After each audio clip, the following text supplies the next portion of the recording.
Okay, since making my last video, the weather's changed.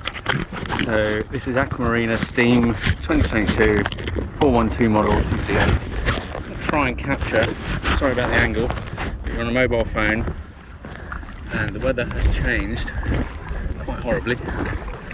So this should be either the last one or fairly interesting. Just bear with me 1 second. I'll find some way of holding this phone and zip you up. There we go. Using my glove, sacrifice myself for everyone else. There we go. Okay. It's a little bit calmer, but it's quite a strong headwind, and so it really doesn't feel like I'm getting anywhere.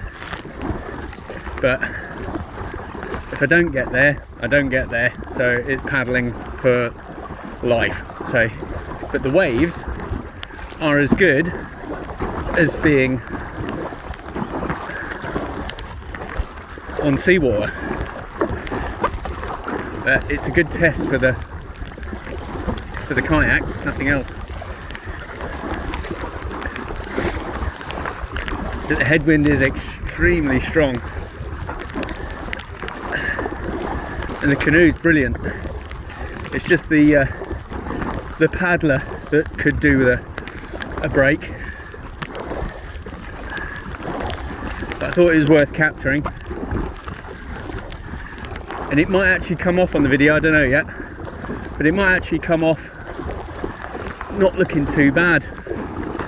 But frankly, if you were here and you had to get to that island dead ahead, it's regretfully hard work. What was I doing so far away?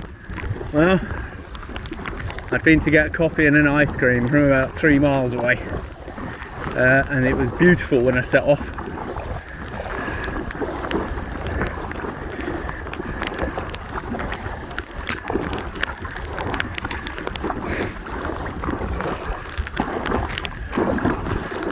I don't know whether this is capturing the spray, the few little white tops.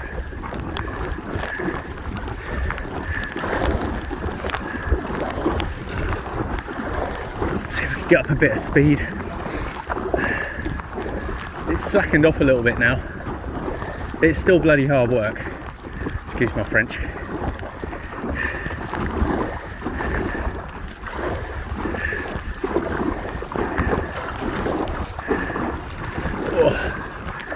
I'm not sure if we're even getting anywhere.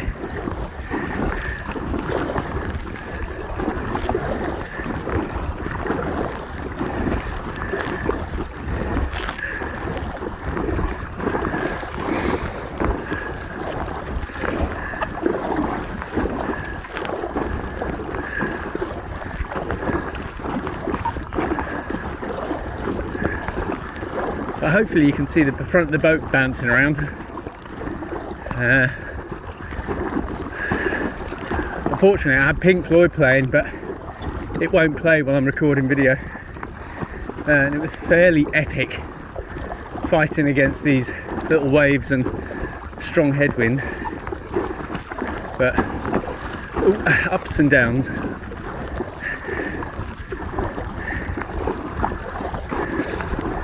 I don't mind the waves. The waves are really good fun. It's the wind. I hate the wind, unless you're sailing or windsurfing, in which case it's great. But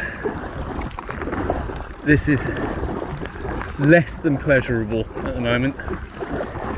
But the boat itself, as you can probably gather, fairly stiff, bouncing around quite well, and you can probably get a good idea of the tracking. Each paddle moves it about 16 inches left and right. So, and from what I can gather, that's not really much worse than a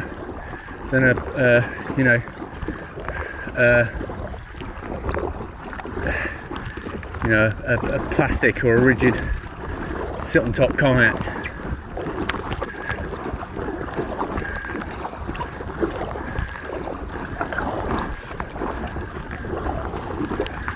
I don't know, is that island any closer?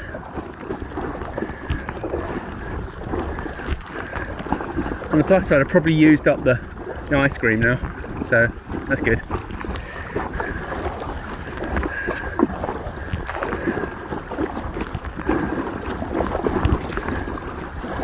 So anyway, look, this is obviously a little bit boring, but I just wanted to show you this sort of slapping around on these mild waves.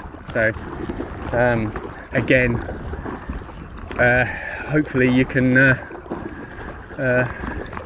yeah, see it in motion. And motion videos, kayaks are always really boring. You know, someone paddling. What you really want to see, you know, is someone floundering. So that's why I thought, well, let's get a video out while it's a little bit choppy. The wind will probably die off now I've done the video. Oh no, spoke too soon. I can see my beach now, so I'm definitely getting closer. That's another thing as well. If you want to see some more videos, obviously kayaking's great, paddleboarding's great, but I do a lot of wild camping and hammock camping.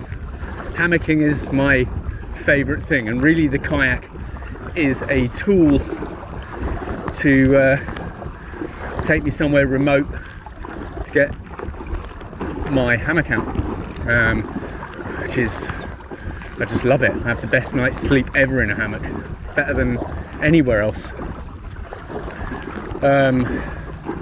You know, there's lots of other tips, like Loch Lomond is a real pain to park in if you're staying for more than 8 hours. So what do you do if you want to park your car safely for overnight, which you're not allowed to do in most places around Loch, Balmahar, you know, both sides of the loch. Not really allowed to wild camp along the shores of Loch Lomond either during certain months. So what do you do? How do you park your car? Where do you go wild camping? Where's best to walk? I mean, I love camping here on these islands in the middle because I get to see Ben Vorlich and Ben Lomond, you know, which are wonderful climbing mountains and hiking mountains, which is the other thing that I do as well, you know, and I can sit there and reminisce looking at them when the weather's clear. But there are a few places like this one. You know, Loch Lomond pretty much has a lot. Wow, that wind's strong. I don't know if you can even see that. The wind is actually blowing the surface of the water into my face now.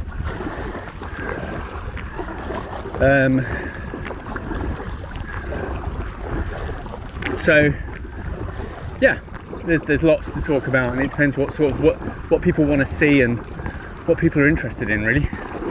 But yeah, from parking your car so that you won't get a 400 quid parking fine or 100 quid parking fine or clamped or whatever it is, to where to camp where you won't get fined, to what boats you can take on here where you won't get fined. I think you know, I think it's one thing the UK loves to do is fine people and penalise people. So how to avoid all that legitimately, and more often than not it'll cost you to avoid it. It'll cost you to not avoid it, but it'll also cost you to avoid it. So do you want the hassle and pay, or do you want to just pay? I prefer to just pay, unfortunately, sometimes. So yeah, there's lots that we can talk about and lots of experience. Gear, that's another thing. I don't know whether you can see the little orange thing in front of me. It's a waterproof floating speaker with Alexa, answers calls, etc, etc. Great when you're on the water. You know, just spoke to a car dealer a minute ago, said it was a first for him. So yeah, so there's lots of gear to talk about and what have you, and it's just experience of I would say I'm a novice, but you know, I want to cross the T's and dot the I's before I go anywhere too adventurous. So, and I've made some mistakes, and hopefully I've got things right over the time I've been doing it, so we can talk about different stuff. What's good, what's not good, what's necessary, what's not necessary. I mean, one of the things that you could say about canoeing, wild camping, whatever it is you want to do, if you're going out overnight, I see a lot of people. I've taken like fresh food out of me. You know, on a nice meal when you're out, you could make a nice salad, packet it up, take some meat, barbecue it. Sounds great. But what I've learned from this trip is what you really can't beat is to have it all done for you.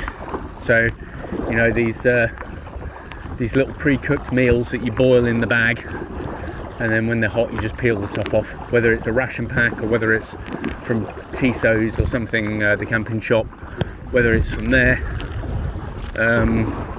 You know, it's just so easy, and the meals, you know, the effort's taken out of you for it. You know, it's all very well having a barbecued sausage and a bit of prepared Greek feta salad that's gone a little bit limp because you've taken ages to open the box on a hot day. You know, it's still just good, it's nice, it's your own food, it's great. Or, you know, you can have a chicken biryani and you know, spotted dick and custard for afters that you've just literally put in boiling water for 10 minutes and it tastes great, you know. So I don't know, we could talk about that. There's another tidbit. Obviously, Loch Lomond, Scotland, midges are a nightmare. I was waiting for my coffee, I was behind one lad. He was absolutely covered in bites, and normally mosquitoes and midges love me, don't know why. Fat skin, they love it, and I haven't been bitten once. And the only thing that I brought with me are those little coils that you burn, and I've had them roughly in the vicinity. One ran out yesterday and a little midgie buzzed in my ear, and I literally looked at my coil and it ran out. So I lit another one, nothing all night, not one bite, and I've been here for three days already, still got another couple. Oh my god, the wind, hang on.